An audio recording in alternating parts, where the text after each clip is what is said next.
ayo ngaturi Mas Gareng pinarak ana kiwa kotak dipethuk nganggo mikat manuk larase pelok dikibarke terus dijaipongke monggo tak dereke monggo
icip-icip bersani Mas Gareng. Assalamualaikum warahmatullahi wabarakatuh. Wilujeng dalu Mas Gareng. Waalaikumsalam warahmatullahi wabarakatuh. Wilujeng dalu Mas Bayu. Tuku cireng menyang Solo Mas Gareng panjang yuswa. Amin amin ya Allah amin.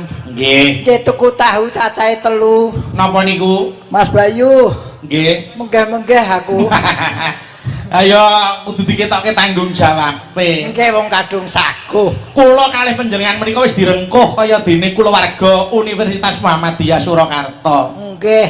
Sampeyan sowan rene ya wis bolan bali. Kula sowan mriki wiwit ndereke bapak ngantos saya kenten pun direngkuh kados keluarga UMS Mas Gareng. Nggih nganti lali lho ping pira sowan mriki kula lali Mas duwite wis entek. Nggih. Nganti kampus ekonomi iki mau isih lho saiki wis dibongkar iki. Iya.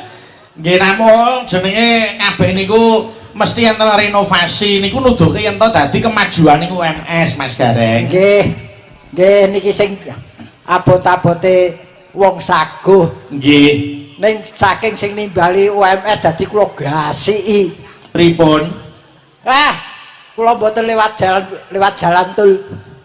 Lewat dalan apa? Tol. Tol. Tulisannya apa? TOL. Diwaca Tol. tol.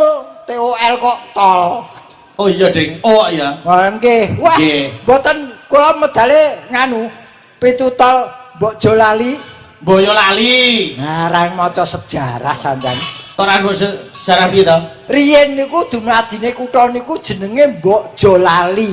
Wong urip mbok aja lali marang sing nguripi. Oh. Kula katelah Boyolali. Nggih, heeh. Terus gandeng J biyen iki diwaca Y ya ta? Dadine Boyolali. Nggih. Bang arah mriki lewat Kecamatan Weweh Toyo. Boyolali Weweh Toyo. Banyudana. Ayo banyu ki toya weweh ki dono. Aja gawe bingung to wong jeneng panggonan itu aja dibasake malah. Dadi saka Bajul Kesupen, ya ta? Mbak, ngendi? Bajul Kesupen. Kok Bajul Kesupen? Boyo ya apa? Bajul Lali. Kesupen. Lah iya wis Bajul Kesupen. Dene ya bingung to. Lek dadi kernet piye nek ngono? Lah Bajul ki cilik Iya. Boyo wis gedhe kok. Tekan Banyudana terus Banyudana pertelon napa ki wani maju. wani maju itu. Alah. Sampean sok buka kamus to. Kartosura. Kartosura, Kak Karto nu maju, Sura ki wani. Maju wani niku. Oh ya wis nggih. Yen Surakarta wani maju. Oh iya. Nggih, ngono ya ora apa-apa. Nah niki tibake mlebune niku telatahe desane Pabe Plus to. Pabelan. Lan karo plus ki apane? Aku ki aja dibingungke perkara kuwi to. Wong kene iki sik begah-begah mbok jak caturan. Tibake kene iki melune seneng slamet to. Tak kira ki melu Solo. Kok seneng Sukarjo. Lah suka ki apa? Seneng Lah Rarjo ki apa? Slamet. Lah iya. Suka Rarjo ki seneng slamet. Oh senengane bingungke wong mikir. Nggih, matur nuwun niki saestu dipun timbali malih wonten wonten UMS. Nggih, lumantar Prof Anam kula semanten. Nggih. Rawuh wonten gubuk kula. Nggih, Pak. Kula kadawan sowan wonten mriki. Mbak Canggih sampun ngantos supe Mas Garing dipun kanthi. Oh nggih. Alhamdulillah. Jan kok. Iki sejarane gawe acara ning iki nganu lho Mas iki diridhoi oleh Allah. Lah pripun? Biasane tlatah kene iki lak sumuk iki ademe ra umum iki. Oh ngaten nggih. Iya iki niki nuduhke yen UMS itu situasine ayem tentrem. Ayem tentrem nggih. Mahasiswane ya mendukung panjenenganing Bapak Rektor sak jajarane ya ngrengkuh mahasiswa lan masyarakat kiwa tengen mula hawane adem. Aku ki saking kerepe ditimbali rene iki. Pripun? Biasane lak aku uncek-uncek aku ngunceki UMS iki kan saiki ro kecekel aku. Loh, lah ya kudu digoleki sing pas no Mas untuk malam ini. Loh.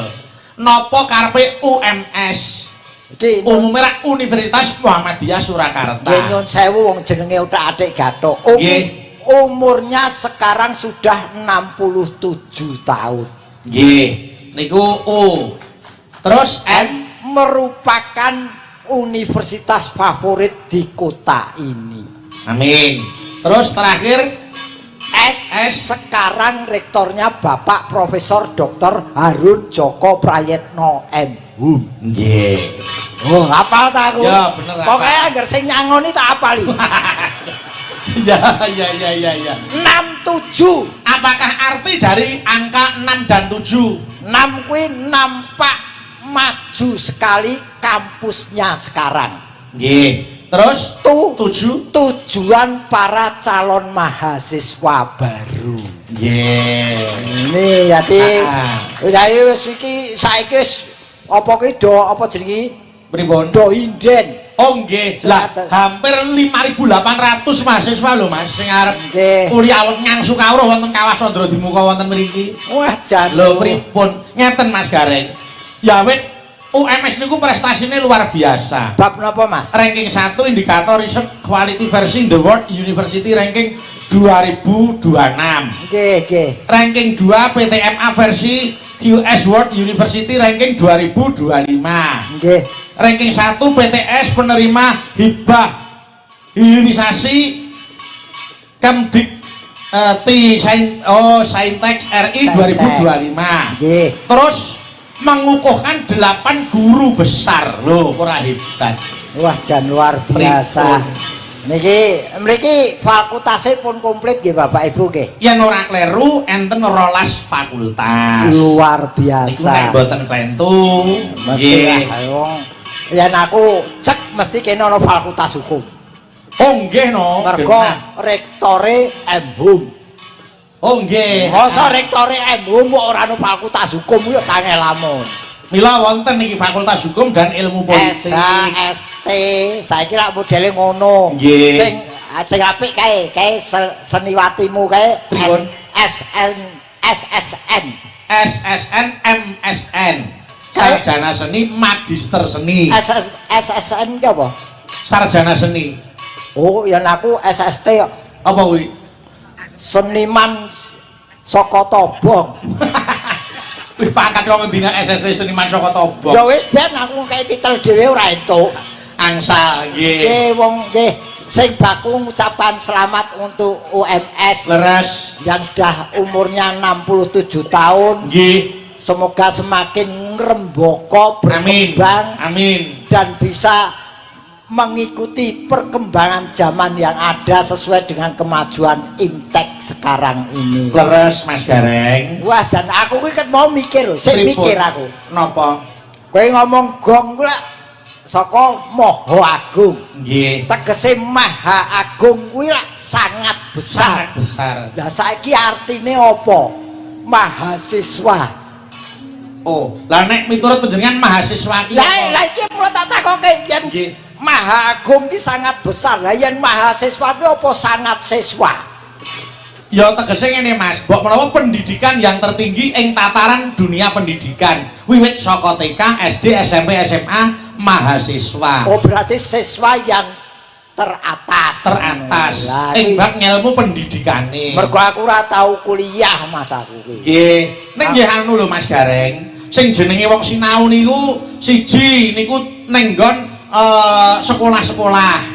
Gitu. Nggih. Kaping pindho ning lingkungan. Gitu. Ing kaping telu sinau jroning ngawurip. Nggih, bener. Nggih. Kula sing jenenge sinau ki ora ana watese lan ora winates dening umur. Kula sinaune teng pengalaman hidup Niku Mas Gareng. Nggih. Kula nggih alhamdulillah panjenengan ingkang dipun timbali saged nindaki dalu menika Mas Gareng. Nggih. Niki door prese wonten sepeda gunung cacah wonten 3. Mengko dibagi Apa ora kurang? Lah pripun? Jawa Tengah iki gununge punjul kok 3 lho. Lah terus Kok sepedane gur 3 ki piye? tadi ku manut cacahe gunung. Cacahe gunung. Ayo takene ya padha kecekele. Berapapun itu tetap harus disyukuri karena itu merupakan apa ya anugerah kalau yang dapat nanti. Leres kula niku anu Mas. Ngungun kalian Pak Rektor, gumun kula ngrengkuh dateng mahasiswa wis kaya kula wargane dhewe. Lho lah niku. Nggih ta? Niku pancen kudu ngoten niku Mas. Pripun? Dadi mahasiswa niku aja dianggep wong liyane ya dianggep anake dhewe. Nggih, heeh. Nggih, alhamdulillah anak kula loro-lorone niku kalih dosen nganti sak rektore niku pun dianggep anake dhewe. Dadi nggih alhamdulillah iso lancar ning tanpa ada sing diarani kolusi babar blas tidak ada. Putrane panjenengan cacahe ana loro alhamdulillah lulus kedokteran kabeh. Nggih, alhamdulillah. Wah, hebat. Anak Gareng loro dadi dokter. Nggih, alhamdulillah kula syukuri, Mas. Nggih, niku bakti panjenengan, Mas. Dadi upama panjenengan awake greges-greges ora usah dadak ning rumah sakit, anake iso ngotopsi dhewe. Nah, mergo anake dokter ngecek kesehatane bapake. Ngomongmu sithik ning kuping ora enak. Piye to? Ngecek kesehatane bapake lho. Nuwun sewu. Ngerti istilah kedokteran apa ora? Piye to? Ngerti istilah kedokteran apa ora? Lah maksudnya pripun? Oh, ngotopsi kowe ngerti ra artine? Otopsi ki apa to? Lah yen ora ngerti istilah kedokteran ki lorose. Kok sik to? Ngotopsi apa karepe? Ngotopsi ki nemu batang sing ora dingerteni apa penyebabe kematiane diotopsi. Oh alah, kleru aku. Kleru wong anake dokter bapake bathak iki. Ngecek kesehatan. Oh, amputasi. Nah. Dadi panjenengan sing amputasi anake. Ngamputasi ngetok. Oh, lha piye to? Reparasi. Reparasi ki mobil apa piye? Observasi. Oh ya, observasi. Nah, wong niki nggih aku ya tetep ngaturke gunging panuwun margi anak kula kuliah niku nggih hasil kula lembaran termasuk barang temriki menapa niku saged kangge bayar kuliah, Pak. Amin. Yo anu Mas Gareng mugi-mugi niki acara iso berlanjut kita para pemangku kepentingan panjenengan Bapak Rektor sak jajaranipun mboten supe dateng kabudayanipun piyambak utaminipun wayang kulit. Nggih, kalau ini memang ada sambung rapetnya bener sing panjenengan ngendikake Mas. Nggih. Bahwasanya dulu siar agama di Indonesia ini melalui budaya. Nggih. Khususnya wayang kulit. Leres. Mula bola-bali tak toke. Kalau dulu kan tidak seperti sekarang banyak para kiai yang khotbah memberi pengajian. Tapi kalau dulu nganggo apa sing diarani lelamisan ning tujuane ya padha.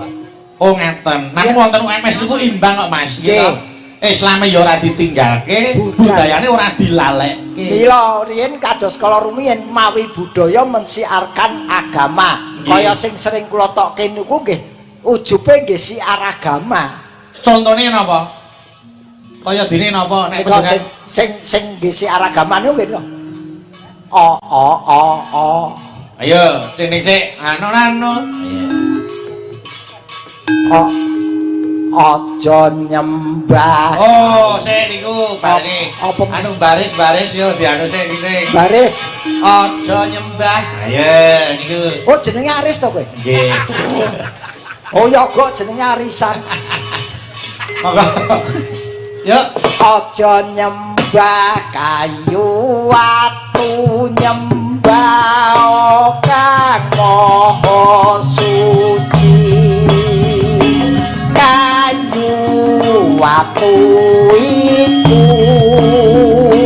papane Brahala setan priprayangan nuntun pring neraka jahanam nyembah pangeran kang peparing nugroho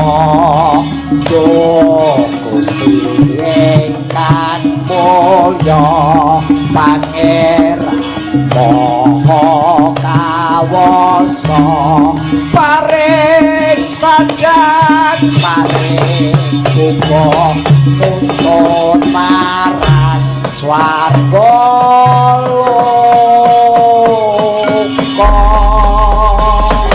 alhamdulillah. Niku cara siar cara bingek. Nggih.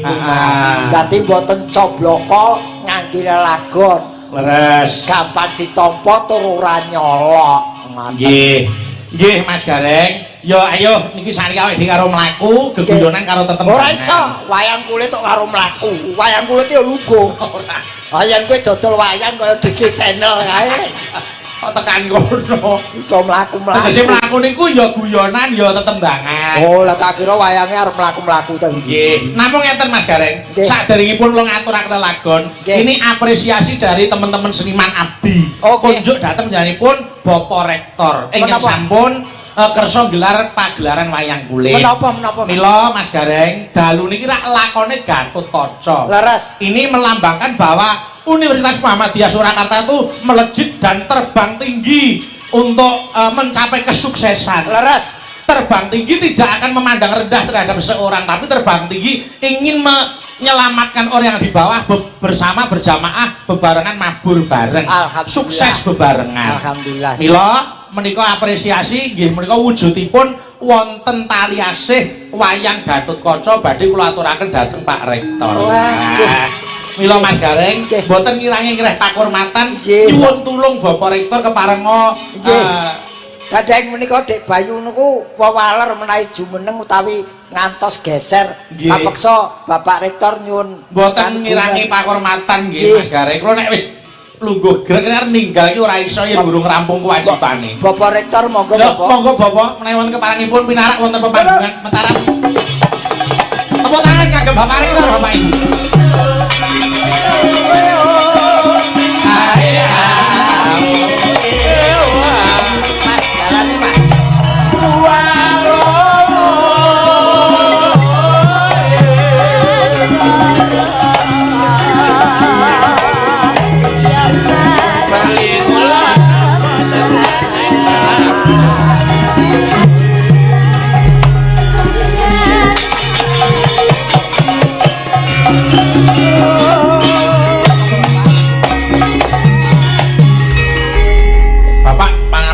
Kula ngaturaken tali asih wujud Gatotkaca dadosa perlambang semakin sukses Universitas Muhammadiyah Surakarta. Wonten asta panjenengan dipun dukung semua jajaran. Menika nuwun sewu mugi katampiya nyuwun pangapunten kula namung kalian wonten mriki. Tepuk tangan kagem Bapak Rektor, Bapak Ibu. Alhamdulillah. Bapak badhe ngendika menapa monggo. Nggih, matur nuwun. Assalamualaikum warahmatullahi wabarakatuh. Waalaikumsalam Atas nama keluarga besar Universitas Muhammadiyah Surakarta ingkang sepindah matur nuwun atas apa ini ya? Ringgitnya. Tali asih. Mudah-mudahan dan mohon doanya UMS makin tumbuh kembang, Amin. mabur dhuwur. Amin. Seperti visi UMS sebagai pusat pengembangan, sebagai pusat pendidikan dan pengembangan iptek yang islami, Amin. mencerahkan, unggul, mendunia, sustainable yang bisa menjadi pencerahan. Inilah Amin. tokoh Gatot Kaca. Luar biasa. Sair, niki sair niki Prodomas tatanipun pilihan no kali yuto setengah. Sing regani sapa tak atur. Tali asih kok diregani. Aku mau ngomong rego lho kok seneng. Padha-padha didol tak les TikTok. Karang. Pokok seneng. Pak Rektor ki seneng gojek nadyan. Iya. Iki rektor ning gaul. Nggih. Sepatune wis cah nom lho iki. Ya, terus ora muni ukurane padha. Ora. Nggih, Pak Rektor. Matur sembah nuwun, Pak Rektor, monggo pinarak lenggah. Sekali lagi tepuk tangan untuk Pak Rektor, Bapak Ibu, monggo mentaran-mentaran. Ayo.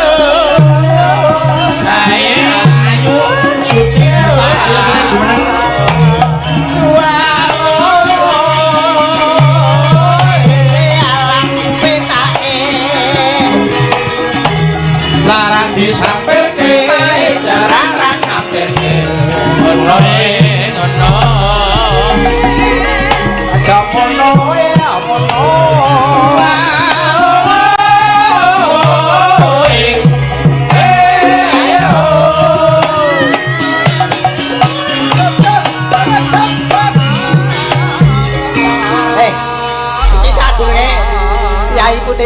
Kowe ora semelang to? Semelang pripun? Anu ngaturi Pak Rektor wayang ki ra semelang. Lho semelang ngene Iki apa ta? wis dobabake lho. Nggih, Iki terus? sesuk latihan saya prigel tuku wayang sak kotak, kowe sesuk ora ditanggap.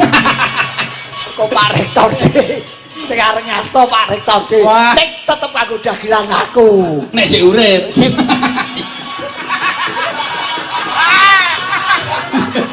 Omongane ra enak. Nah, Wah, senengane. wong aku ki ya mbok menawa Pak Rektor arep koleksi wayang. Nggih, iki enten awala Mas Gareng. Kon ngapake? Nunggu sik ta. Ya iki sapa sing Dewi sapa iki? Sing oh Dini. Ya Din iki jatah kowe 50.000. Jajare sapa kuwi jajare? Ayo nyong jatah 50.000 jajare kae. Suci nyong jatah 50.000. Ayo Mbak Dita. Nyong jatah 50.000. Ya. Mas Gareng. Ya iki enggak. Layangnya dibaca. Ya. Ini enek penyuwunan harus diatur iki. Ya resikone melu dalam buta huruf ngene iki. Ngapa ta kok resmi ngapa? Wah liyane dhuwit aku kon maca layang. Mangsane. Lah sampean manggone ning kono kok. Oh lu mau pancen jatahe engko ngalang-alangi. Kowe ngewangi kowe. Aja ngono ta. Ayo diwaos sik, monggo. Kepiling. Ya sing apik kok karo nesu. Macane wong ra entuk dit ngene iki kok. Anyuwun lagu Pepeling karyanipun Ki Anom Surata. Nggih. Katur dumateng dokter gigi Nggih. Nur Hafidah Widyastuti MDSC SPKG. Aduh kok ora abot bentuk ya. Titeleh iki lho luar Nggih. biasa Nah. iki. Dekan Fakultas Kedokteran Gigi saking Tara. Oh Tara. Dados ngeten Mas Gareng, ponakan kula niku rak kuliah ten UMS, saiki Nggih. wis koas niku njiko dokter gigi. Oh iki apunanmu to? Nggih, Tara niku anake Mbak Yu kula sing nomor 2. Oh, lah kene kowe dhewe ponakan dokter gigi mau diperiksake. Kok gigi ra apa-apa kok kudu diperiksake. Ayo mumpung gratis kok. ngomong gratis wong. Anakku dhewe dokter. Lah nggih. Anakku Maka ya saiki dibawani sik. Bibar panjenengan ngaturaken bahwa dilanjutke pepeling terus mangke nyuwun tulung dateng Pak Rektor untuk menyerahkan satu door prize sepeda gunung. Mangke sinten ingkang badhe dipun apa pertanyaane napa terus caranipun pripun Pak dimanut Mas. Derek mawon. Terus napa iki? Ayo bawa sik. Ayo, ora cair kok bawa. Ning tengah to ya. Nggih, lah ngono. Wis, resikote dadi wong bagus yo ngene. Lah enten apa ta? Lah diapit wong wedok ayu-ayu ngene. Nggih lho, gampang sing ngedusi. Gampang. Nek wis rampung oleh gareng, kowe make up-e dilangi. Alah lambemu karo atimu ora padha. Lah nek ati kaya lambe wujude ati terus piye coba? Oh, karepmu ora kok ngono kok. Wonten Rp50.000. Alhamdulillah, matur nuwun, matur nuwun. Nggih. Nggih. Ning lagune beda. Nggih. Ora pepeling to? Mboten. Ayo. Oh, alah. Wasitoti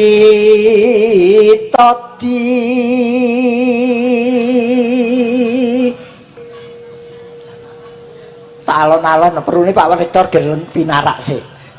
Nggih. Kapinarak ngematke suaraku terenyuh cair. Wah, senengane. Ajakake kowe es batu. Saking Prawinasis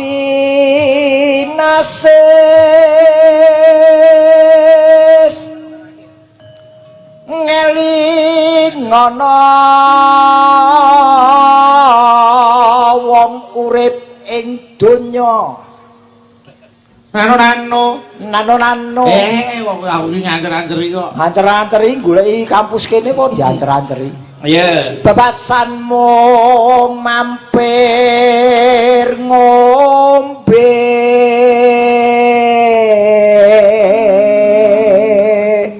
Nano. Iya. salat kang 5 waktu.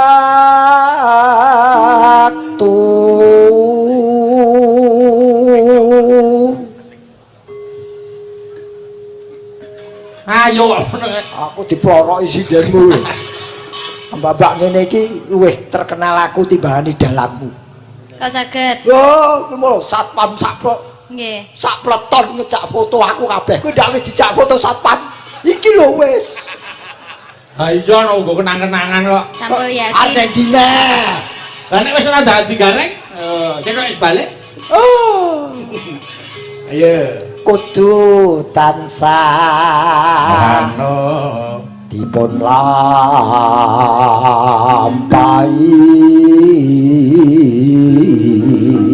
Dijak foto satpam kok bangga. Lah ya bangga no. Ocone tambah tepungane tambah kok. Ora perkara kuwi. Nek aku ora dijak foto ora apa-apa mergo satpam-satpam iki wis percaya karo aku, ya ta? Nah, nek dijak foto iki dienggo niteni. Nek pitilan, komputer ilang, ya. Kursi-kursi ilang iki kena wonge cetha pelakune. Aku yen umpama aku dituduh nyolong sepeda motor takoni, ning aku ya omong terus terang. Piye? Sing nyolong kula Pak ning sing ngedol Bayu. Tenan aku mangan sak rombongan. Oh, iki ya ngrasake colongan. Oh, senengane. Ayo.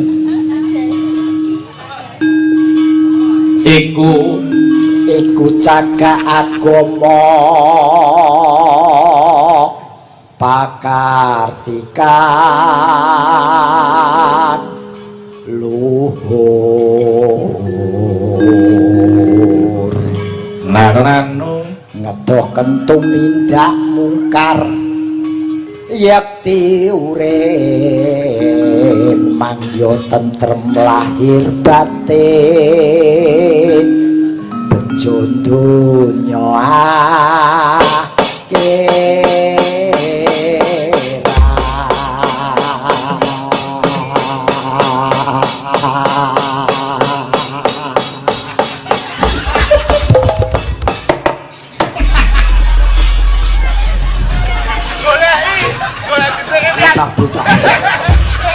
kowe ngerti aku arep disiksa bosmu kowe tabuhe mbok ilake Sing nutuhi gen aku wae. Lah wite lara mbok deg-dege kok. Napase wis entek kok. Yo, Aku tenan ngene. Pae kula disiksa Bayu pae. Pakde, tira senjenan badhe nderek Pak wayangan. Ngerti aku melu ora. Lucu ora. oh, Aku biasane ngono lho ya. Ora wani saiki. pokoke tak enjing ngomong. Ora aku tetep saiki aku melu kowe terus aku. Melu kowe terus aku ora melu pae, aku ora melu pae. Aku golek garing liyane aku. Ayo. Mangga buka celuk. Saka ditase. Mangga. Yo.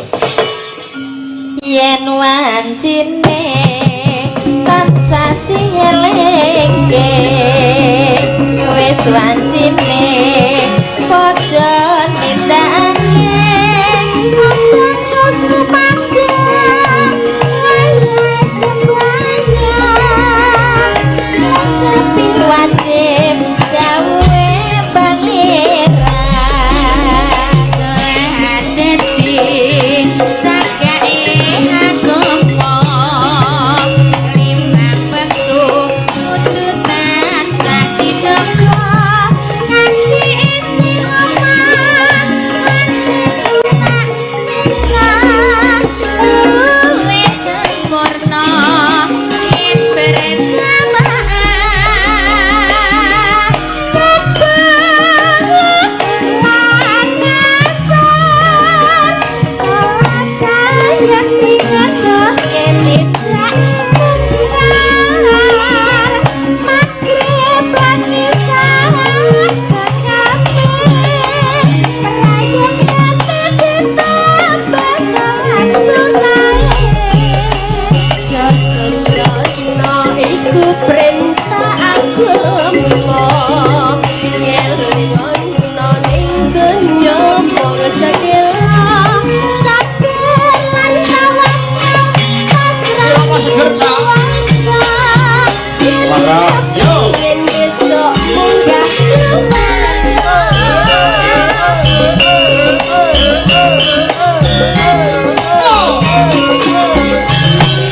Mangga urus daya.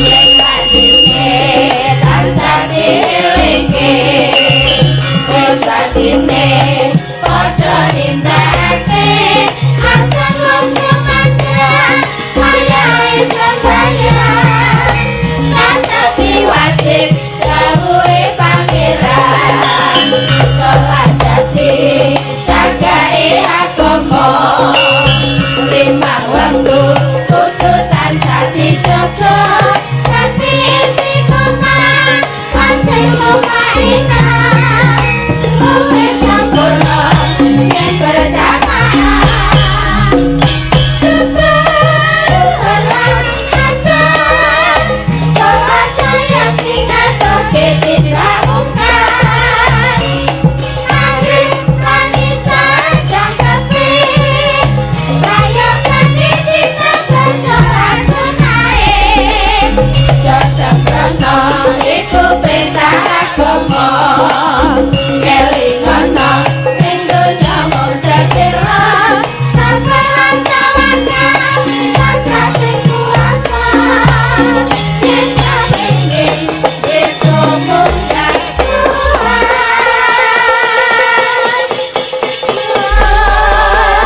Matur sembah nuwun sampun ngatur lagon kepilih. Menika ugi dados pancatan Bapak Nggih. minggah wonten swarga kelanggengan. Amin margi menika karyanipun almarhum Ki Anom Surata Nggih. ngantos sepriki saged kangge ngupaya rejeki dumateng seniman sanesipun. Tenipun ngunduhipun nggih bab becik ngunduhe nggih pahala. Leres. Mas Gareng. Nun. Bapak Rektor anu Mas dipun aturi paring dawuh sinten ingkang pantes nampi bebingah wujud sepeda gunung yang pertama. Oh nggih, Bapak. Nggih, Monggo, nyuwun Bapak. dawuh, monggo. Ingkang badhe nampi sepeda gunung ingkang Kados pundi kriterianya Mas Gareng? kriterianipun kados pundi? Nggih, monggo. Kados pundi? Monggo mik. Mikrofon, monggo kene. Kene wae. Ya. Lho wis sing idan kabeh wae. Kuwi ora patek kanggo idan. Wah, cara kesusui kancane didaki. Nggih, monggo. Dawuh tenggo dawuh. Tes. Mbak Jange, Nggih, dawuh Bapak. Mas Gareng, Halo.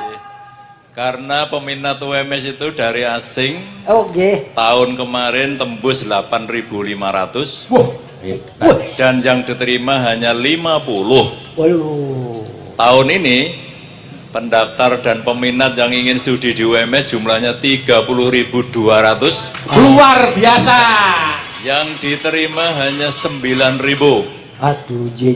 Nah, khusus malam ini saya ingin mengundang mahasiswa asing, kalau ada yang hadir bisa berdiri. Mahasiswa asing. Ya, stand up please, come here. Yuk. Sini, mana yang asing yang ada? Yang asing yang hadir. Yang asing, mahasiswa asing. Ini organik natural, nanti silakan ditanggap Mas Gareng. Cik. Bahasa Jawanya jangan-jangan lebih halus. Wah, Mahasiswa kami asing. Napa nggih Pak? Cobi mengke kula Ya. cobi. Mana yang masing-masing lainnya? Yang dari Pakistan, dari India, dari Malaysia, dari Ya. Jepang. Mohon yang dari asing. Mahasiswa UMS dari asing Nggih. berasal dari 37 negara. Wah, Masya Allah, je, luar biasa. Total pendaftar mencapai 8.500. Salah satu ini namanya.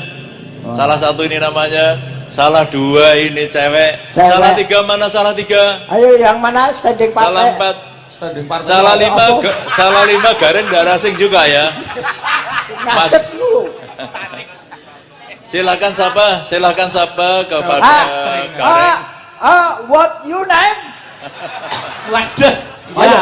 Lah sik kok dicoba sik. Ayo ya. Inggrisnya lancar apa ora engko lagi tak ajari. Soale ning kono ora ning dumen sing ngono kuwi Mas. Dadi kono mungkin Nggih, kula coba kan Jawi nggih Rama.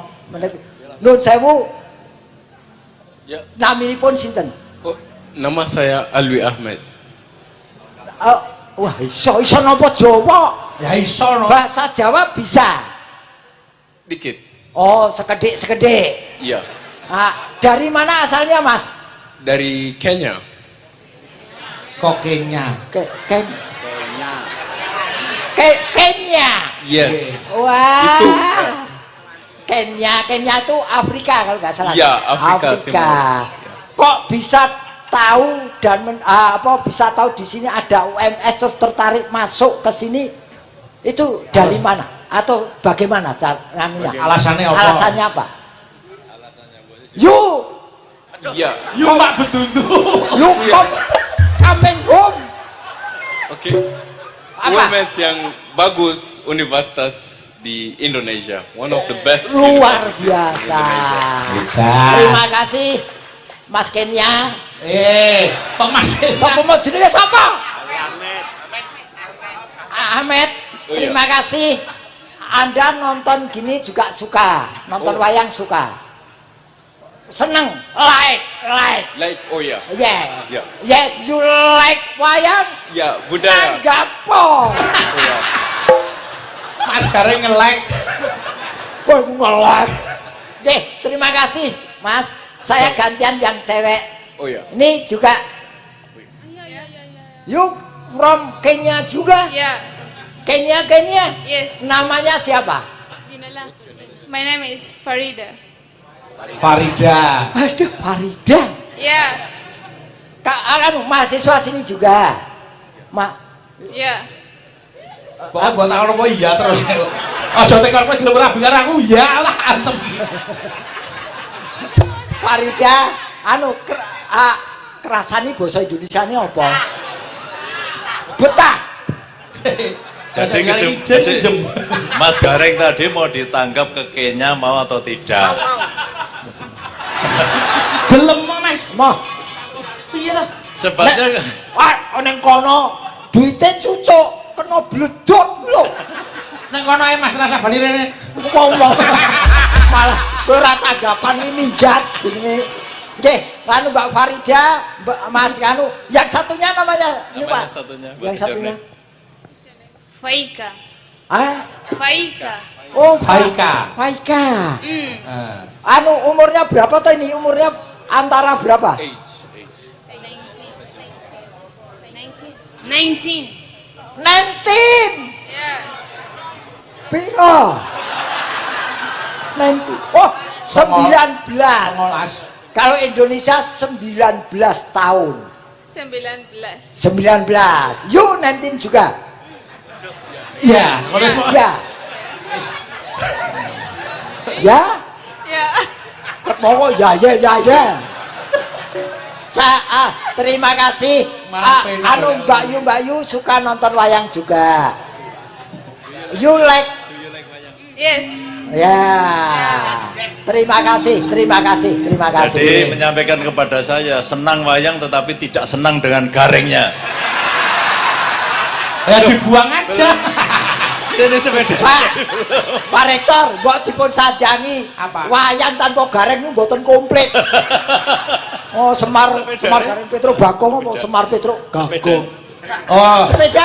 mahasiswa dari Kenya mendapatkan hadiah sepeda. Tanda please. Ayo, monggo Mas Ahmad, Mbak Farida, Mas Ahmed, Mbak Mbak Farida. Faida, Mas Ahmed, Mbak. Ah, tolong ini sepeda nanti pulang ke Kenya naik sepeda ya. Ya, jebol lo sikil. Katanya satu pulang ke Kenya naik sepeda tapi yang di depan yang genjot gareng. Oh, oke kalau belakangnya Mbak Farida. Cek. Niki kalau kirim ke dateng Bu Gareng. Ojo. Lalu streaming. Oh, ibu bojoku nonton ya. Nggih. Alhamdulillah, tepuk tangan kagem Mas Ahmed. Ahmed, Mbak Farida, terima kasih, thank you very much. Nggih. Alhamdulillah ya, ada diparkir di situ atau enggak apa-apa, depannya Pak Rektor itu. Apa ya nek Pak Reto karo PP. Ngawur tenan Mas Gareng. Lah witekno bingung kok. Entuk hadiah malah bingung lho kuwi. Nggih. Yuk, like sepeda, kalau enggak like jual saja. Aja ngono ta. Nggih. Terima kasih, matur nuwun. Alhamdulillah.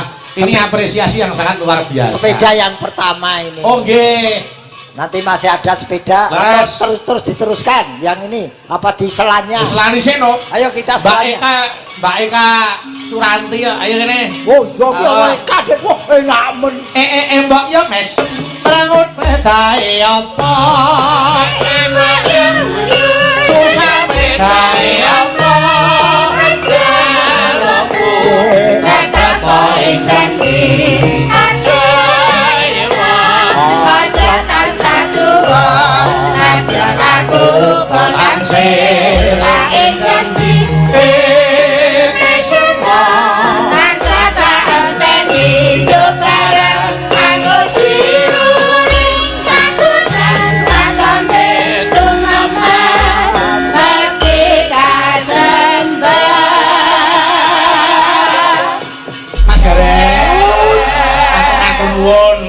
Mbak Yuku, ponakan-ponakanku sing do nunggoning aku bentek-benteke pengen nguat-nguati adine. Lho ning iki mersan kabeh. Niku ning pendidikan iku ning kono kuwi Mbak kuwi. Nonton apa keroyokan iki?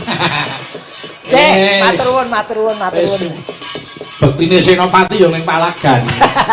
Matur nuwun pokoke. Nggih. Mbak Eka.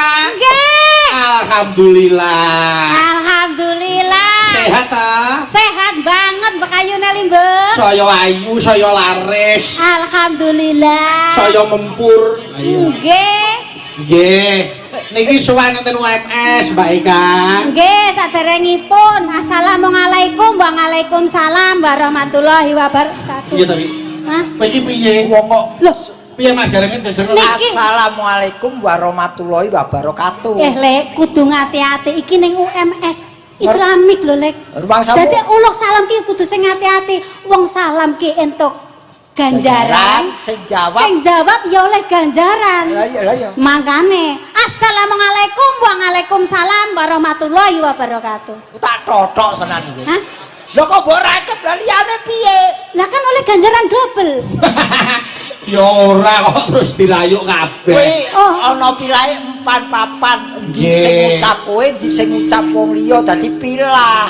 ora kabeh ngucapke. Dadine dewek-dewek. Dewek-dewek ora iso dadekke sijek. Lho Jan. Ora enek temu dateke sijek. Siji iki lho cara Dateke sijek itu susu segar itu sijek. maksudku ya ngono ku lho. Ya Allah salam Mbak Ika. Nggih, assalamualaikum warahmatullahi wabarakatuh. Waalaikumsalam warahmatullahi wabarakatuh. Nggih. Ucapanmu apa kanggo UMS Mbak Kayune?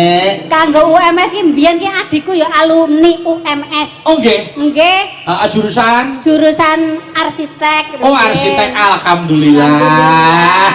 Loh Mas Gareng apa hebat. Lulus. Lulus alhamdulillah siki wis iso golek candang baduk le. Sandang pangan.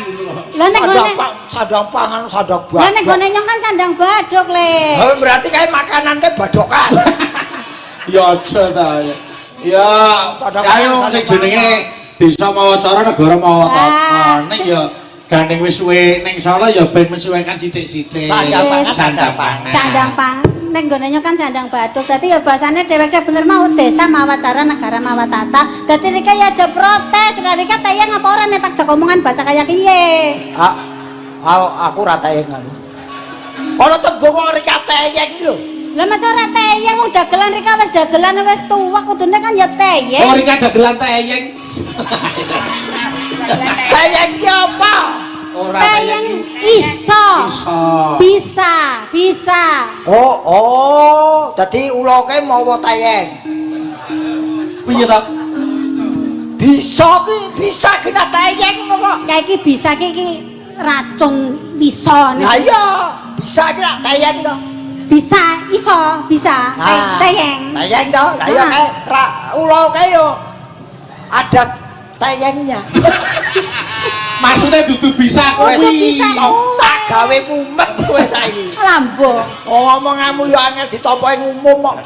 Ini lho, boleh. Tapi inilah kekayaan Indonesia. Kasanah budaya Indonesia itu malah bermacam-macam dari kabupaten per kabupaten wis dialeke wis beda. Nggih Mas Gareng. Mila niku sing digandrungi wong mancanegara. Nggih. Nalika kula nyangik ten Moskow, nyangik ning Berlin ning Jerman niku ning kono golek sing basa Jawa terus mengko ditranslate.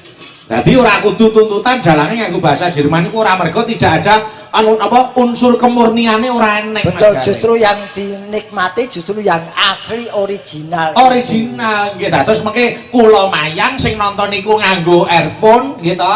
Niku mengke diterjemahke. Dadi mbanyole saiki guyune 10 menit ke depan. Dadi kene adekane wayang wis susah sing nonton lagi guyu.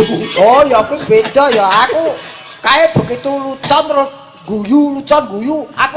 Aku dagel ning Hongkong iki begitu lucon guyu. Oh. Sing nonton TKI kabeh. Iya. Nggih. Mula niki Mbak Ika wis sowan rene. Nggih. Ayo aku nyicipi suarane sik Mbak Ika. Nggih. Aku tak nyuwun pangkur Semarangan. Ya. Iki ya nggo pengendang. Nggo pengendang. Oh, nggih niku diaturke sik iki pemanasan suarane sik sing Oke. dipamerke. Monggo. Pangkur Semarangan. Ayo, monggo, kaya apa? Ya Mbak Ika, monggo. Mingkar mingkuring angkara. Suarane apik niki wonten Bebingah Rp50.000 kangge panjenengan. Matur nuwun yang ngene iki lho, sesuai dengan amal dan perbuatan. Iya, arta wadulke sedulure iki lho. Bayu lomone karo wedokan kok. Aku ket mau aja kaya kuwi jenenge ngono kuwi tumbak dicucuki le. Apa? Ngene iki nyong karo Mas Bayu kan merga partner kerja. Lah kuwi apane? Ya kan beda. Nyong nang kene kan sing dandan gelungan kaya kiye, jaritan kaya lha kowe. Wong kudune iki dandan sing ganteng sing bagus malah raine diorek-orek kaya kowe. Lah kok ora ora-orean, bali ora sangoni. Wong pancet gareng iki koyo ngene kok ben do ngerti sedulure, Bayu karo wedokan lomo. Iya Mbak Ika. Opo? Akarana. Ada sih. Ora entuk kok bapake anake luwih lomo. Muga dadi cah pinter. Ha, aja turun bapakmu. Bapakmu Brotowali pahit. Wingi dagelan ki ora kena kaya kowe ngene. Apa? Kene nonton. Apa? Kowe apa kowe? Ora payu lek kowe lek. Aku ki umurku wis tuwa. Kulino diapusi wong wedok ayu kaya kowe iki. Wah, bahaya. Kowe dikai anakku pira? Siji ta? Siji. Tak kei loro nek karaku. Lah. Tak ijoli loro kene. Nang dijoli. Tenan. Tenan. Sabda pendhita pangandikan. Iya, siji ta iki. Tak ijoli loro. Oh, kembang ora gelem kowe. Tenan lho. Tenan. Ah, iki. Ah. Loro ya, kita ijoli. Oh, akeh kalau malah berwarna-warni. Apik. Wah, pinter lho. Iki ki Iki siji, kamu siji. Lah kok nyong kan gur siji ki. Lah iki kalih loro tur warna-warni. Mau PDIP lho, saiki P3 karo Demokrat. Balik. Aku wadah. Wah, wis wong ambak aku biyen matematika itu papat ning perkara duit ki cekok. Kok kei loro wegah. Ora sudi. Wong nominale Ndang. Sapi unine piye, Lek? Hah? Sapi unine priwe? gelem. Aku kulino diapusi. Wong itu ayu-ayu ngene iki. Ayo. Iya, Kak. Akarana Sing dari mikir apa sane? Kudu Maka Wan, kliwon. pokoknya saya nunggu ringin kliwon. Yo. karenan marti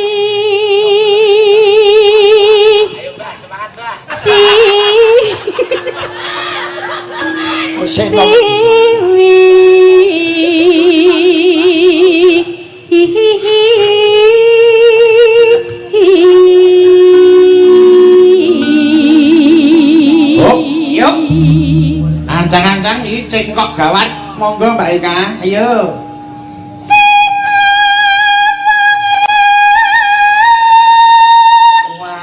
Kuat.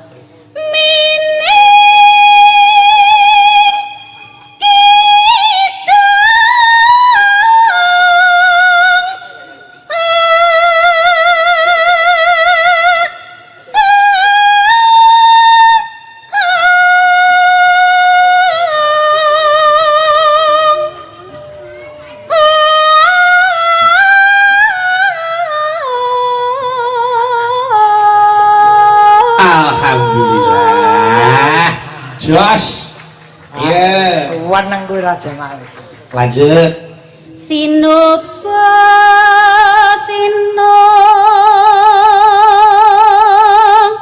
karta mreka tarta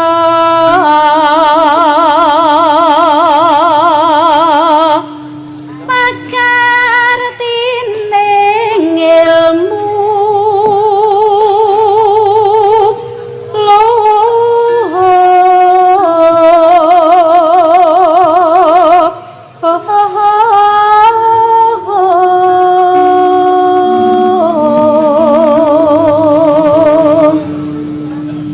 kang tumrap ning tanah Jawa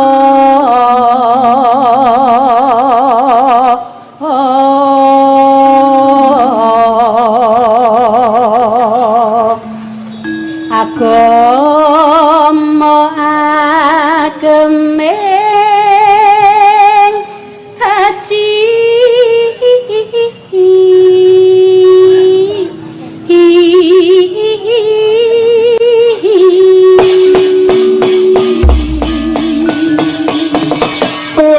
Turi putih.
Lelagon turi-turi putih. Mereka nek miturut panjenengan mempunyai filosofi apa ya Mas Gareng? Peringatan bagi orang-orang yang masih hidup di dunia ini. Turi-turi putih sok bakale kowe bakal ditutupi mori wernane putih. Turi putih. Turi-turi putih. Ditandur niku dipendem neng kebon agung niku kuburan. Yen wis dipendem cemleret tiba nyemplung kepundhut kembange apa lagu mantung rikala isih uripe tumindak becik apa ala yen tumindak becik ya surga yen ala neraka niku turi-turi putih mbok menawa ngoten nggih Mas Gareng niku kanggo ngelingke yen to donya niku sawah tegale awake dhewe ditanduri sing becik pamriye sok ngunduhe ya ngunduh sing becik nah paling tidak Mas nggih aku kepenginku ki jane sederhana napa Mas sok yen mati gen akeh sing layat niku tandane akeh becik srawunge akeh sing ndongake tur akeh sing kelangan nggih nggih Mas kuwi tandane wong sing becik ya kaya ngono kuwi nggih sakwise Mbak Eka tetembangan aku tak genti nyuwun beksane Mbak Eka oh luar biasa ya gandeng Kyai ngapak ya saka kulonan yo aku tak nyuwun iki mumpung ditonton karo tamu istimewa lho sapa bojone sopirmu Luxio nonton kowe jajar mangun bajir kuwi Luxio kula tak njajal bendrong kulon ayo bendrong kulon cok oh cara Banyumasan to cara Banyumasan no nggih engko ya enek anune no enek napa niku sing lanange no wong niku berpasangan kok oh aku nggih kaya ngene sarwa mau aku Oh, sebentar aku. Lah sing ning kene sing rumangsa lanang ki sapa? Iya karasa galak-galak to. Aku mumpung ado omah iki apa-apa gelem wis pokoke. Gila monggo, ayo iki di napa niku diaturke bendrong kulon. Monggo, Cak. Monggo, ayo.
Assalamualaikum.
Matur nuwun. Wis diaturake beksan lengger, Pak Eka karo Mas Gareng engko dhisik. Nggih. Satu door press lagi sepeda gunung nggih. Oh, siap. Ayo, pun manut menika kados pundi anu Mas Gareng. Nggih. Anu engko sing siji dibuka kon boro-boro. Oh, nggih. Lah mestinipun anu menika pun aturaken malih dhateng anu nderek monggo panitia kados pundi monggo. Bapak panitia kados pundi prosesipun menika door press. Tolong le, me kayak kono me. Monggo, monggo. Satu lagi sepeda gunung. Nggih. Monggo. Sugeng dalu Pak Dalang, Mas Gareng. Nggih, Bapak. Nggih. Niki Pak Ketua Panitia. Pak Rektor ngrasaya kula supados pados lare SMA kelas 3. Kelas. Oke, Prof. SMA kelas 3. Ah, SMA kelas 3. wah iki ono SMA. Tunjukkan kartu OSIS-nya. Niki SMA kelasaran. Monggo, SMA. Coba. SMA yang kelas 3. Enten mboten SMA kelas 3. Kartu OSIS-nya mana? Lah iki ponakane Bayu kuwi. SMA kelas 3. Ayo. Wah, ini cukup 2 orang, 1 ya. Oh, sudah. Sudah, Pak. Setunggal rumiyin, makanya Oh, setunggal. J. Monggo Mas Gareng, ngajeng ditangu Mas Gareng, monggo. Dek, Sekolahmu isih? Yo isih apa sekolah arep Lah aku tak takoni kalau sekolah. Anu sekolah ning ndi, Dik? Cah bagus. SMA pundi? SMA piro? 7. SMA itu Solo. SMA 7 Surakarta. SMA 7 Surakarta. Wah, luar biasa. Padahal gone ngendi to? Tipes ngono lho, tidak. Tipes kelas 3. Saiki ora penjurusan ya, Dik ya. Kula jurusan IPS, Pak. IPS. Nggih. Wah, aku yo untunge ra ning IP kowe. Iki kelas 3 tenan. Nggih. Daleme ndi daleme? Daleme rusun Begalon, Pak. Begalon. Waduh men Kenya wae ado kok Rusia. Rusun Begalon. Oh, rusun to, tak kira Rusia. Cedake omahe bojoku kuwi. Oh, Begalon iku. Begalon. Nggih baron kono. Nggih, Baron. Wah, iki tentunya nanti Bapak Ketua Panitia yang akan bagaimana kriteria kowe iso entuk sepeda. Ning sing baku seneng nonton wayang kulit ya, Dik. Nggih. Tontonlah wayang kulit karena di dalam kesenian ini banyak norma-norma yang tertanam. Sekarang pinter joro langit ibadahmu ngenteng ning yen ora duwe norma ya akan rusak awakmu. Nggih. Ya, ini pendidikan norma secara tidak langsung. Oke, pasrah Bapak Ketua Panitia. Nggih. Terus pundi, Prof? Tapi ini kok jaketnya ada tulisannya Kenapa, Pak? Islamic Family Law 2024 Win Raden Mas Said. Loh, kok jane iki mahasiswa apa siswa le? Ayo jelaskan Mas Gareng. Ayo, kok Niki kula live streaming kang YouTube Bolimbo Oh, kalih tangga kula. oh melu live streaming. Nggih. Channel-e napa, Mas? Channel apa? Mbok Limbuk. Channel-e Mbok Limbuk. Nggih. Channelku. Sesuk ganti Kang Gareng. Nggih, niki nganu sok kulino streaming, Pak. Oh, ini YouTuber ya. Nggih, YouTuber. YouTuber. Nggih, Iya. nggih. Mas, hari ulang tahun UMS ke berapa hari ini? Ke 67. 67. Betul Mas Gareng. Betul wong sing ngetik. Alhamdulillah. Sing ngetik Pendapatnya tentang UMS bagaimana Mas? Wah, pendapatnya semoga semakin sukses, semakin maju, Dek, semakin dikenal sama ya kalau lulus insya Allah daftar UMS. Amin. amin, amin, amin. Terima kasih, selamat ya, selamat. Iya, selamat. terima kasih, Mas. Alhamdulillah. Gareng kembalinya.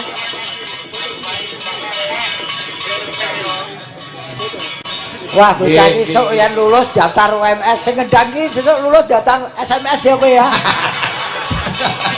Terima kasih Mas Dian, semoga barokah.